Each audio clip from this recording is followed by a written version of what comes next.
Boa noite a todos e a todas. Me chamo Miriam, sou professora de Educação Física no ensino fundamental, nos anos finais, da Rede Municipal de Juazeiro do Norte, no Ceará, e sou mestranda do curso de mestrado profissional em Educação Física pela Unesp, no polo da Universidade Federal do Rio Grande do Norte. Estou aqui para apresentar o trabalho de avaliação nacional para a conclusão da primeira disciplina, que é Problemáticas na Educação Física Escolar, em que iremos apresentar um mapa conceitual com as principais problemáticas da disciplina. Então, a primeira imagem, é essa que vocês estão vendo, ela traz justamente essas temáticas, que são temáticas que envolvem a nossa prática, que envolvem o tema da disciplina de educação física no ambiente educacional, no contexto escolar, e todas foram baseadas em artigos estudados no decorrer dessa primeira disciplina. E os primeiros artigos que nós estudamos e que vamos comentar através do mapa conceitual é sobre temas como rola-bola e a renovação pedagógica, né? Uma avaliação das atuações no ensino da educação física, a contextualização desse ensino, as dispensas, problemas como dispensas nas aulas, indisciplina, falta de interesse na realização das atividades, das vivências por parte dos alunos, questões de gênero, como o esporte é tratado, como o esporte é ministrado e como deve ser. O ensino tradicional, uma reflexão entre o ensino tradicional e o ensino por meio de temas geradores, uma proposta de Freire. Então, nós vamos falar um pouquinho, a partir de agora, sobre cada um desses temas. No primeiro artigo estudado, é colocado a reflexão sobre as atuações docentes. Foi pesquisado para que houvesse uma distinção entre a atuação docente e o impacto na qualidade do ensino. Então, observa-se práticas tradicionais, observa-se abandono do trabalho docente ou práticas inovadoras. E o trabalho estuda justamente o que resulta, o porquê que existem esses tipos de prática e essas diferenças nas atuações dos docentes da disciplina de educação física. E a gente vai falar agora um pouco sobre as características de cada atuação. As práticas tradicionais são caracterizadas por esporte de rendimento, onde o professor ele ministra aulas voltadas simplesmente para a única temática esportiva e com o intuito de esporte de rendimento. As atuações docentes também têm como característica o abandono do trabalho docente, onde o profissional ele não atua na aula, deixando que os alunos fiquem à vontade como um mero momento de lazer, um mero momento recreativo, onde os alunos não têm nenhuma intervenção pedagógica por parte do professor e a aula fica uma aula livre ou, melhor dizendo, inexistente. As práticas inovadoras são trazidas por alguns docentes que têm um maior compromisso e uma maior responsabilidade na sua prática de ensino. São profissionais que procuram trazer o estudo e a reflexão para as suas práticas e suas metodologias, avaliando constantemente o sistema de ensino, o processo de ensino-aprendizado e a sua própria prática. E por que cada um tem um tipo de atuação diferente, como a gente pode observar. Então, o trabalho traz que nenhum dos aspectos como estrutura, como suporte para o trabalho, como o histórico em si da educação física impactam, né, de forma diferente na atuação de cada um. Ou seja, todos passam pelas mesmas dificuldades, mas, ao mesmo tempo, cada um atua de forma diferente. E observa-se, então, que a singularidade e a identidade de cada professor é que faz uma grande diferença no comportamento dos mesmos. Tanto a sua formação pessoal, familiar, como também a sua formação inicial podem impactar diretamente na sua atuação. E aí, esses profissionais, eles geram atitudes de rigidez ou atitudes de reflexibilidade. Aqueles docentes que são caracterizados, que têm atuações caracterizadas por abandono do trabalho ou por práticas tradicionais, é visto uma maior rigidez ou dificuldade de inovar e de repensar a sua atuação. Já os profissionais que têm as características de renovação, de práticas inovadoras, onde tentam a todo momento rever, repensar e ressignificar as suas práticas, eles têm também um impacto depende muito da sua construção pessoal, familiar e profissional, principalmente na formação inicial. Então, a principal diferença está na formação desse profissional no decorrer da sua vida. E faz-se uma conclusão do trabalho trazendo que a educação física, enquanto componente curricular, ela deve ter como objetivo a apropriação do conhecimento ligado às práticas corporais que resultem em um bem comum. Então, nem o abandono do trabalho docente vai resultar em algo, nem as práticas tradicionais por ser esporte de rendimento e trazer e estimular bastante a exclusão dos alunos, porque só irão participar das aulas aqueles mais habilidosos.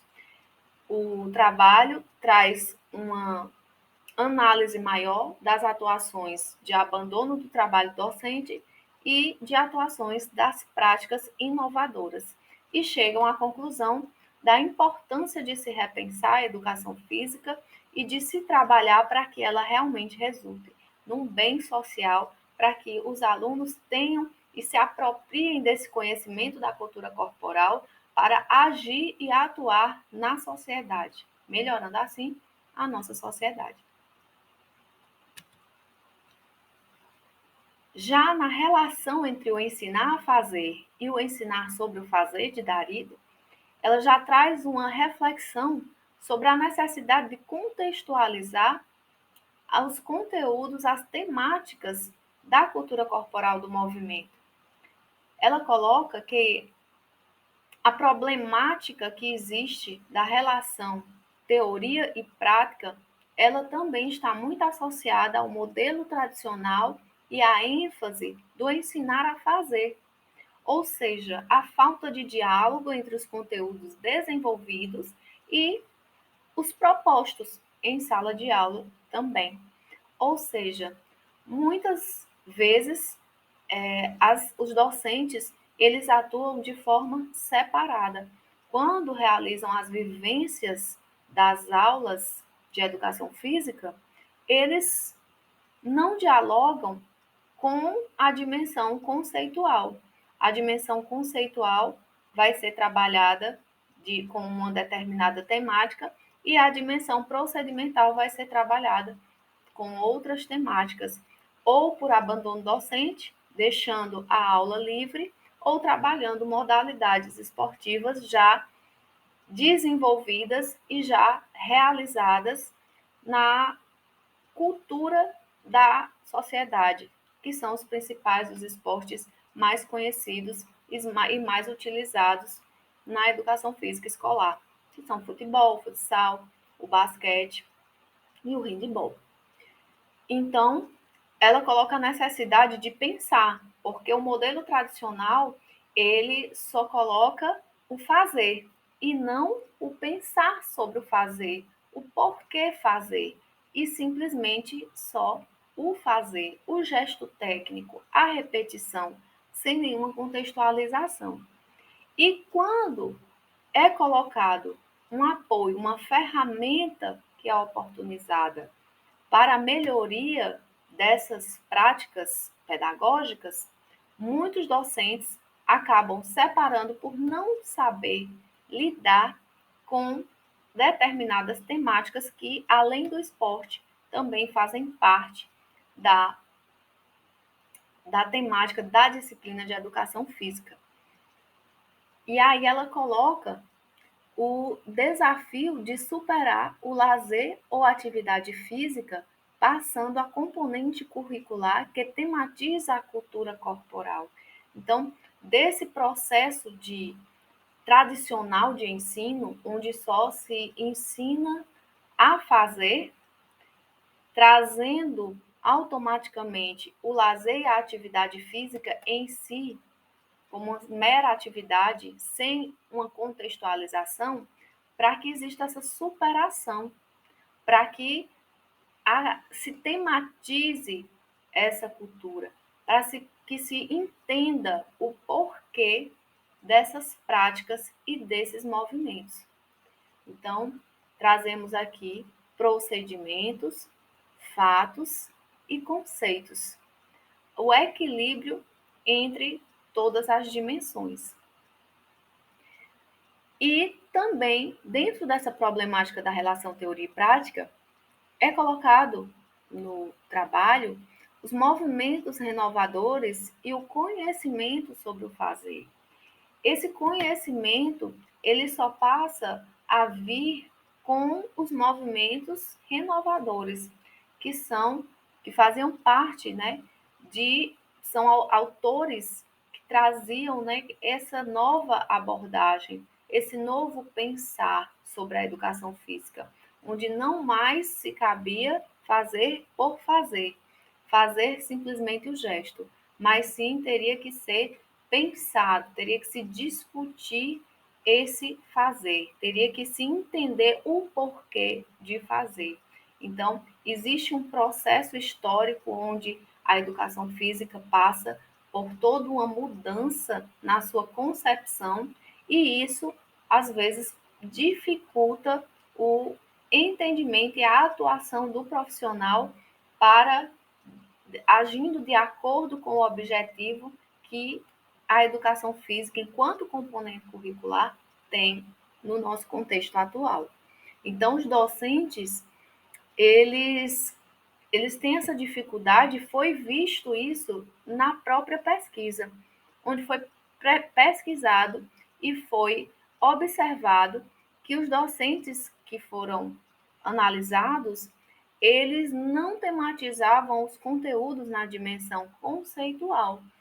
E por quê? Provavelmente falta de compreensão de que as aulas devem ser mais que jogos e atividades práticas, devido à sua trajetória histórica, que vem muito do mecânico, somente do corpo, da atividade física como um fim em si. E na própria IES, tanto antes como hoje, ainda se encontra, né, um saber fazer que se sobrepõe ao saber sobre fazer até os dias atuais. Então, essa dificuldade, principalmente até mesmo na formação inicial, o professor está se formando e é trazido o fazer pelo fazer, sem uma contextualização, vai dificultar porque ele não vai ter o entendimento de que essas aulas justamente devem ser mais que jogos e atividades práticas, onde o educando deve pensar e significar essa realidade que existe na sua sociedade. Então, concluindo, por que que isso acontece? Acontece porque existe desconhecimento ou equívoco, como já foi observado, os alunos, por parte de alguns depoimentos de docentes, dão trabalho, então foi visto que muitos preferem não trabalhar com esse tema mais discutido e alinhado com a dimensão conceitual, porque os alunos na quadra ou no ambiente de vivências, né, eles estariam mais soltos, mais livres, e isso gera um trabalho maior, desestimulando o professor. a diminuição de investimentos em estruturas, em materiais, a dificuldade em ensinar em várias temáticas da disciplina. Como a disciplina tem um caráter muito esportivo, muitos professores se acostumaram com essa visão da disciplina, trabalhando somente temáticas do esporte. E isso faz com que o professor não se sinta tão preparado para trabalhar as demais temáticas, como dança e lutas, por exemplo. Então, acabam não colocando no seu plano de ensino, ou se colocam de forma teórica, teorizam essas temáticas, mas não vivenciam, o que é um prejuízo muito grande para o aluno no seu processo de desenvolvimento. E agora nós passamos para o pensar sobre a educação física como componente curricular da educação básica. Nós vamos pensar um pouco e refletir sobre os impactos dos aspectos legais que regem essa disciplina enquanto componente curricular. Nessa pesquisa em Porcel e Darido, 2020, trazem uma evolução das leis que regem essa disciplina, falando um pouco sobre a lei de 61, onde a prática de educação física era obrigatória para até os 18 anos e tinha como principal objetivo formar o futuro trabalhador. Então, não tinha um cunho reflexivo, ele tinha apenas o intuito de trabalhar o corpo para que esse jovem pudesse estar forte e saudável para poder atuar no mercado de trabalho. Depois nós vemos a lei de 71, onde trazia a facultatividade das aulas para alguns alunos. E aí, essa atividade da educação física era vista como uma atividade extracurricular. A educação física não era vista em si como um componente curricular da educação básica realmente. Então, vendo os autores percebendo esse status da disciplina que não se equipara às demais disciplinas, tiveram o interesse de pesquisar, de avaliar a problemática de dispensa nas aulas, porque viram que as leis que regem a disciplina podem estar impactando diretamente na questão das dispensas nas aulas de educação física, que é um fator que dificulta bastante a participação dos alunos, porque esses alunos acabam pedindo dispensa das aulas. E eles foram avaliar qual a relação das leis, das bases, dos aspectos legais da disciplina, qual é a relação com as dispensas nas aulas de educação física, já que observa-se que a educação física ela não tem o mesmo status que as demais atualmente no nosso contexto educacional. Então, falando ainda sobre o progresso dessas leis, né, dos aspectos legais, em 96, a educação física como componente curricular, ela acaba sendo facultativa nos cursos noturnos. E na tentativa de melhorar e de ampliar a educação física, foi retirada essa facultatividade dos cursos noturnos, só que isso em 2003, tá? Foi facultativo, foi tirada essa facultatividade, só que eles acabaram trazendo um aumento, né? Porque aí eles colocam como facultativa a qualquer um que se enquadre nas condições previstas. Então, eles acabam, muitos estudiosos da educação física acabam vendo essa lei como um retrocesso, porque ela acaba tirando essa facultatividade dos cursos noturnos, mas ela acaba dando a mesma, abrangendo um número maior de alunos. Então, não adiantou muito. Por quê? Porque agora, tanto os alunos do curso noturno, como alunos também de outros, de outros cursos, né, diurnos, eles acabam tendo a oportunidade de pedir dispensa também, a partir do momento que a lei abre espaço e coloca que não é mais facultativa nos cursos noturnos, mas a qualquer um que se enquadre nas condições previstas. Então, infelizmente, acaba havendo esse retrocesso, né, em 2003, quanto à lei que rege a disciplina, fazendo com que aumente ainda mais esse número de alunos que perdem a oportunidade de ter as aulas de educação física. A gente sabe que nessa lei existe uma ideia muito forte de que a educação física ela vai contra o que a educação física representa hoje, como cultura corporal do movimento, porque ela coloca como uma mera atividade a partir do momento que ela fala que o aluno que estiver prestando serviço militar não precisa realizar a aula de educação física, ou que a moça que tem prole também não precisa, né?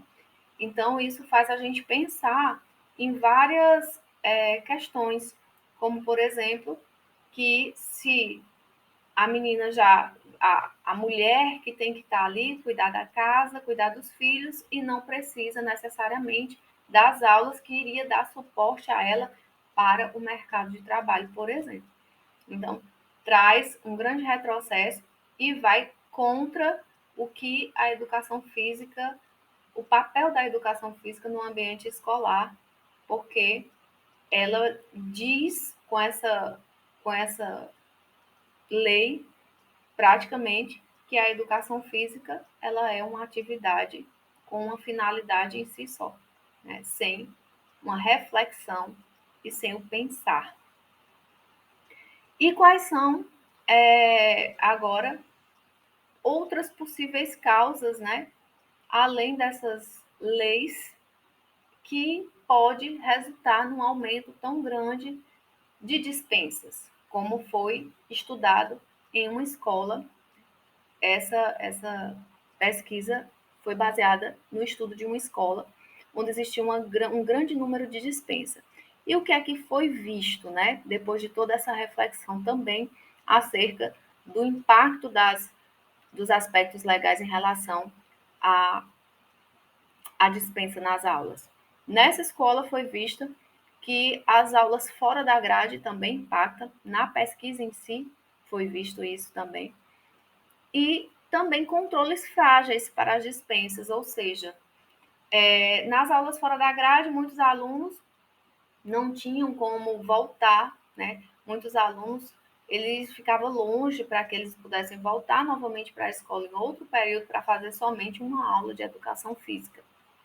E os controles frágeis para as dispensas, ou seja, pediam-se dispensa e não era avaliado se realmente, diante, né, dos aspectos legais, realmente esse aluno ou essa aluna deveria realmente ser dispensado.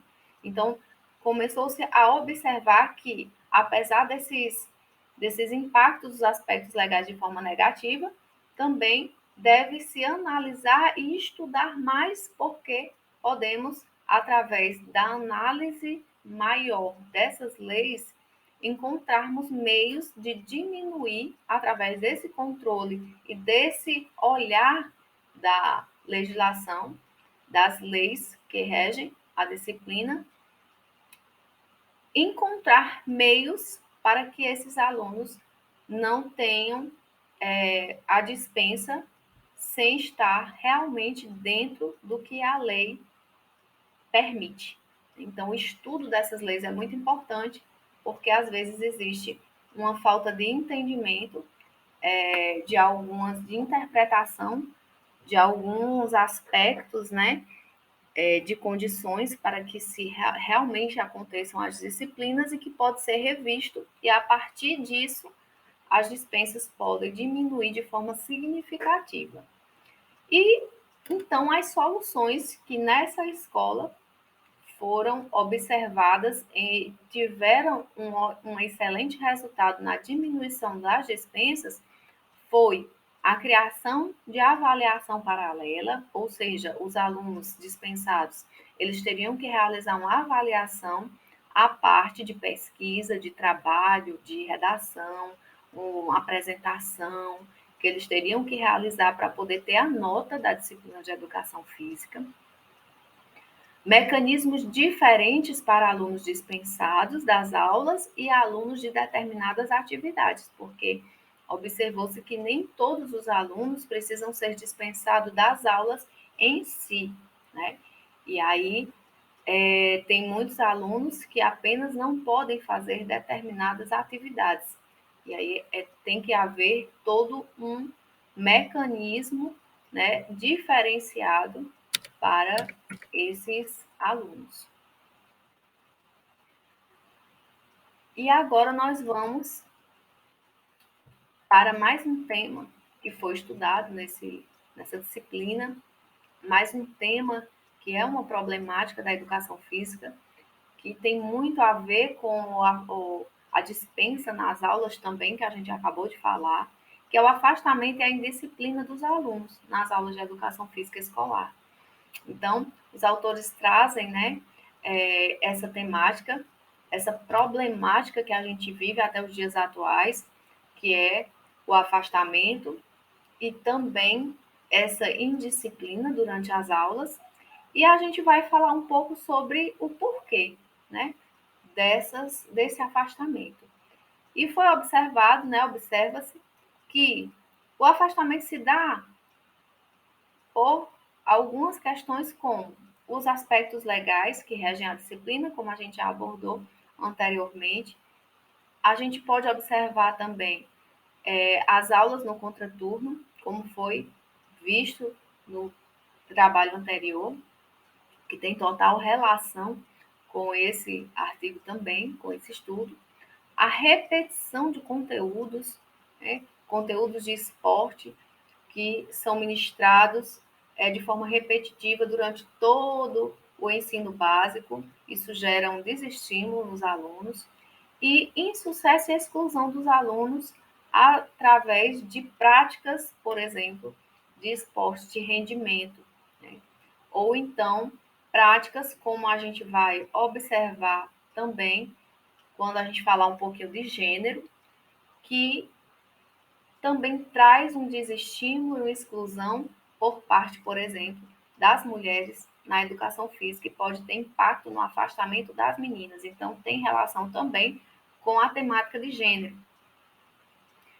E quais são as principais causas encontradas, né, em relação à indisciplina? Falamos do afastamento e agora vamos para a indisciplina. Então, a gente pode observar aí que tem a revolta contra as normas, o desconhecimento dessas normas também, a falta de entendimento do porquê dessas normas, o excesso de regras e a crise de valores. Então, o trabalho ele traz que muitos alunos não têm conhecimento das normas. São tantas normas, como está colocando aí excesso de regras, são tantas normas que eles não sabem, não é colocado, não é explicado, não é feito um trabalho, uma proposta pedagógica para conscientizar esses alunos, para informar esses alunos, e por isso, muitas vezes, eles acabam não respeitando determinadas regras, muitas vezes por falta de conhecimento.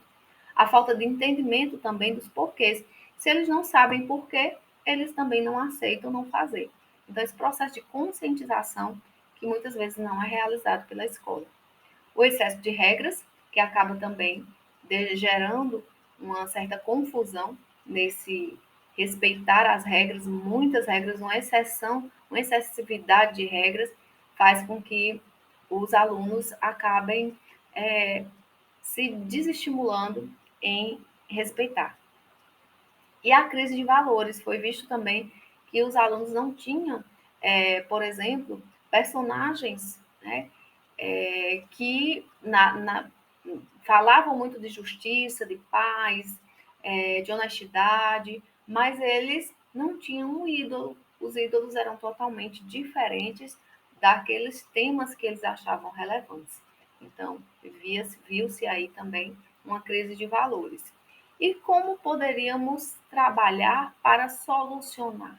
Então, o estudo nos traz possibilidades que é colocada e apontadas, né? E uma delas é a diversificação das práticas corporais, a parceria escola e família, que é extremamente importante, pois cada uma tem o seu papel, novas propostas didáticas que eles trazem também, como o Sport Education e o modelo de aprendizagem cooperativa.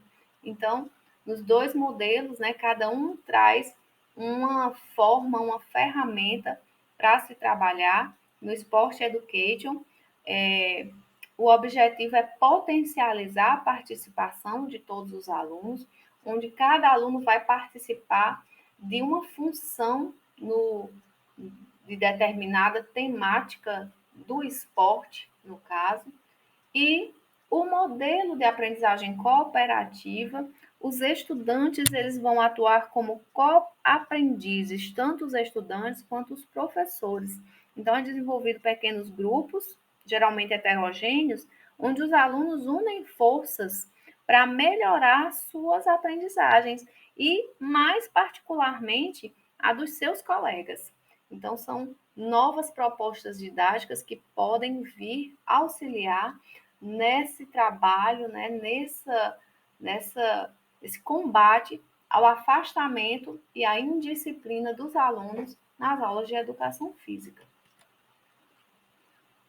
Outra temática importante que temos que pensar e estudar é justamente sobre como o esporte é tratado na educação física. A gente sabe que no decorrer de todo o processo histórico da disciplina de educação física na escola, o esporte, em um primeiro momento, quando ele vem, porque antes se via muito a educação física voltada para a ginástica, né? O seu processo histórico, ela vem tanto na fase higienista como na fase militarista, ela é trabalhada com a ginástica visando formar soldados para defender a pátria ou formar pessoas saudáveis para o mercado, né, de trabalho nas indústrias, por exemplo. E aí, depois desse período, vem o método, né, desportivo, né, generalizado, método de educação física desportiva generalizado, que foi quem colaborou com esse método foi Auguste Listello, e as características desse método é movimento e gestos técnicos, só que vem com algo a mais, né? Ele traz regras e valorização, alterações de regras, né? E valorização de aspectos cooperativos. Então, apesar de ser um trabalho mais mecânico, mais de técnicas e de repetição, mas ele traz esse algo a mais, que é justamente a possibilidade de modificação de regras e a valorização dos aspectos cooperativos, né? Trazendo um pouco mais de suporte, né, pedagógico para essa disciplina. Com o golpe de 1964, vem a ascensão dos militares e o estímulo do esporte na educação física em busca de resultado para a competição. Então, aí a gente começa a observar e a entrar no período esportivista, né, com a ascensão dos militares. E com esse período esportivista, que tem como característica o esporte de rendimento, ele traz também um problema para a educação física na escola, que é justamente a exclusão. E voltando aqui para o método de educação física desportiva generalizada, a gente falou das características, mas o problema desse método é o quê? A atividade com fim em si mesma, sem contextualização. Tá? Então, apesar dele ter trazido essa possibilidade de se pensar um pouquinho através da alteração de regras e de trabalhar essa cooperatividade, ele não tem uma contextualização do ensino. E esse é um dos problemas, né, no tratamento do esporte. Aí vem o período esportivista, que também, como tem caráter de esporte de rendimento, traz como problema a exclusão. E com o passar, né, desse caminhar da disciplina no ambiente educacional, vem a renovação a partir de abordagens como a da pedagogia crítica, que aí vem pensar e ressignificar o esporte na escola.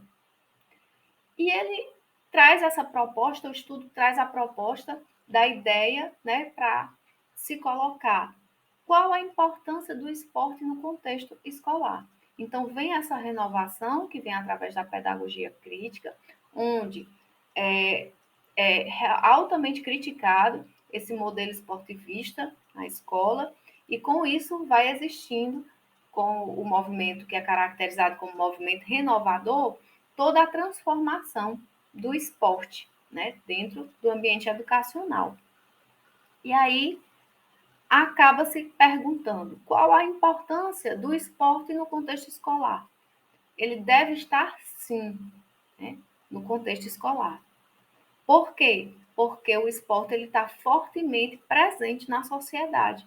Ele faz parte da sociedade, por isso deve estar, sim, no ambiente educacional, para ser pensado e significado, entendido, contextualizado e ressignificado. Então, para isso, né, deve ser inclusivo, deve ser contextualizado, deve ser diversificado e refletido. É a proposta de ensino para o esporte no ambiente educacional atualmente, né? Renovando as suas perspectivas. E ele também deve ter o equilíbrio entre as dimensões, né? Consequentemente, diante disso, se ele deve ser inclusivo, contextualizado, diversificado e refletido, ele deve, consequentemente, estar em equilíbrio com as dimensões conceituais, procedimentais e atitudinais. E aí, como proposta, é trazido o modelo pendular dos esportes coletivos, que foi elaborado por Darido, que traz os princípios operacionais no esporte, onde vai ser trabalhado várias modalidades esportivas, visando um aperfeiçoamento e uma melhoria das habilidades motoras fundamentais, com movimentos comuns a todos os esportes, né? Trabalhando esses fundamentos comuns para depois especificar mais através das regras de ação e do gesto técnico específico da modalidade. Então, dessa forma, com essa prática e essa proposta, é uma alternativa para o trabalho e o tratamento do esporte na educação física escolar. Então, finalizando e concluindo esse estudo, apresenta-se a seguinte ideia: a compreensão e a criticidade no tratamento do esporte é extremamente necessária, né, de acordo com Gonzalez e Brett, e traz também uma conclusão muito importante para o trabalho. Nós também ainda vamos falar sobre gênero, né? Como eu falei, que tem tudo a ver também com o afastamento, o desestímulo de alguns alunos. Essa temática ela vai impactar diretamente também nessas dispensas, possíveis dispensas e afastamento da aula de educação física. Então, esse trabalho ele visa algumas reflexões e alternativas didáticas para o enfrentamento, né, dos dilemas de gênero. E, para isso, ele apresenta alguns conhecimentos importantes para o bom acolhimento em sala de aula, né? Então, qualquer docente precisa saber 3 pontos principais da temática de gênero, que é o que é orientação sexual, o que é gênero, o que é sexo. Não é uma mesma coisa, né? Cada um tem um significado distinto.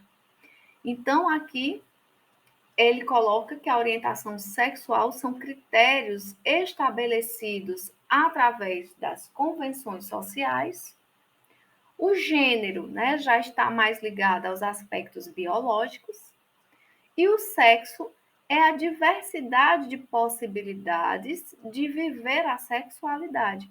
Então, essas características são trazidas por Goldner, 2009, no presente estudo. E quais são os desafios das aulas mistas? Porque durante um bom período do caminho da educação física na escola, as aulas eram separadas por gênero. E depois, com a evolução da disciplina, enquanto componente curricular, as aulas se tornam legalmente, né, tendo que ser realizadas de forma mista.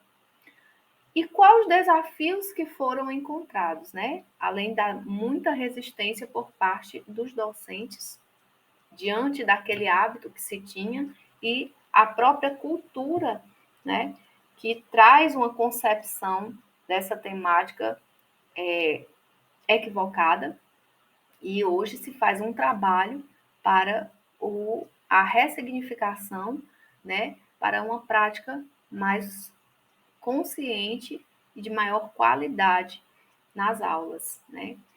Então, os desafios das aulas mistas têm duas perspectivas. Primeira, né, diferenças físicas e insegurança do docente. Então, muitos alegavam que por a mulher ser mais frágil e pelo homem ser mais habilidoso ou mais biologicamente forte, não daria certo essa junção, né? E por várias situações que acontecem justamente por essa construção que foi realizada no decorrer da nossa história em relação ao gênero, existe várias dificuldades de interação, como os hábitos corporais masculinos e femininos, né? As meninas na nossa cultura não são estimuladas às práticas corporais, gerando uma menor habilidade motora. Já os meninos, eles são superestimulados a práticas corporais, gerando uma maior habilidade motora. E parte, então, resulta-se, então, da dificuldade de interação e, consequentemente, o desestímulo feminino na participação. Isso também automaticamente acaba gerando uma insegurança pela dificuldade de se trabalhar diante do exposto nas aulas de forma mista. E qual a possível solução didática, segundo Goldner? Eixos orientadores, onde vai se trabalhar, né, com a sensibilização e também a inclusão. Na sensibilização, algumas sugestões que o trabalho dá são as dinâmicas, as narrativas com problematização e discussão, a apreciação crítica de diferentes artefatos culturais e como propostas de práticas de inclusão, modificação de regras, por exemplo, né, onde se dificulte mais os movimentos daqueles mais habilidosos para que possa ter uma maior equidade no decorrer das aulas e estimular mais as meninas a participarem, além de uma desconstrução dessa cultura de que as mulheres devem ter determinadas práticas diferente das dos meninos, né? Então, essa desconstrução é extremamente importante para que as meninas possam ter um maior estímulo, né, motor através das práticas corporais desde a infância e assim possa refletir no desenvolvimento dela, principalmente a partir do Fundamental 2 e do ensino médio. E depois a gente aqui, por fim, observa também a necessidade, né, e a reflexão importante do ensino por meio de temas geradores. A educação pensada de forma contextualizada, problematizada e interdisciplinar, que Costa e Pinheiro traz a partir do estudo de Freire, baseando-se no estudo também de Freire. Ele traz esse pensamento e a gente lembra aí de Darido quando fala na importância do equilíbrio entre o saber fazer e o saber sobre o fazer. É justamente o que o ensino por meio de temas geradores também tem como proposta, mostrando que as reflexões elas giram e uma vai ligando a outra, né? Então o autor defende que o ato de educar ele deve ser pautado no ensino contextualizado e baseia-se também, como eu já falei, na teoria de Freire. Então, ele coloca que o aluno, segundo Freire também, deve ser sujeito da sua aprendizagem. As práticas de ensino, elas devem ser por meio de temas geradores, que são justamente temas que têm a ver com a realidade do aluno. E que a partir da sua realidade é que vai ser desenvolvido todo o processo de ensino e aprendizagem. Qual é a meta? É a formação crítica, a interdisciplinaridade, porque não se trabalha com os temas geradores sem trabalhar com a interdisciplinaridade, e a contextualização do ensino, como a gente já vem observando em vários temas, né, que já foram abordados mais à frente, atrás. E também como meta temos a compreensão da realidade vivida, visando alcançar um nível mais crítico através da reflexão coletiva. Então, essa proposta é o quê? É a partir do tema gerador, que é de acordo com a realidade do aluno, trazer um debate, né? E aí, através desse debate, como vocês estão vendo, né? Existe um diálogo, existe, que é justamente esse debate, que vai ser a partir de um tema gerador. Então, o instrumento utilizado através desse método é justamente o diálogo através de temas geradores. E aí vai-se fazer uma avaliação pautada no processo coletivo de conscientização, onde no decorrer desse debate vai se colocando novas, novos conhecimentos, né, que já fogem da realidade daquele aluno, já não faz mais parte do conhecimento prévio daquele aluno, para que se realmente se dê esse processo de aprendizagem. Através de debates, através de criação, através da participação desse aluno como sujeito, ele traz essa construção coletiva do conhecimento. E é a partir daí também que se dá a avaliação. E qual é a relevância desse método, né? Ele vai educando como participante ativo no processo educativo. Então, o educando ele se torna um sujeito do seu aprendizado. O educando ele participa ativamente do seu processo de ensino-aprendizagem. E aí isso vai gerar essa forma de ver a educação e de se trabalhar a educação física, vai gerar cidadãos mais críticos e, por consequência, ativos na sociedade, que é o que a gente quer, né? O que se trabalha dentro das concepções tradicionais é tornando um sujeito passivo, onde o educando ele não atua, né? É um sujeito secundário no seu processo de ensino, fazendo com que ele simplesmente só receba e não repense, ressignifique, reflita, né?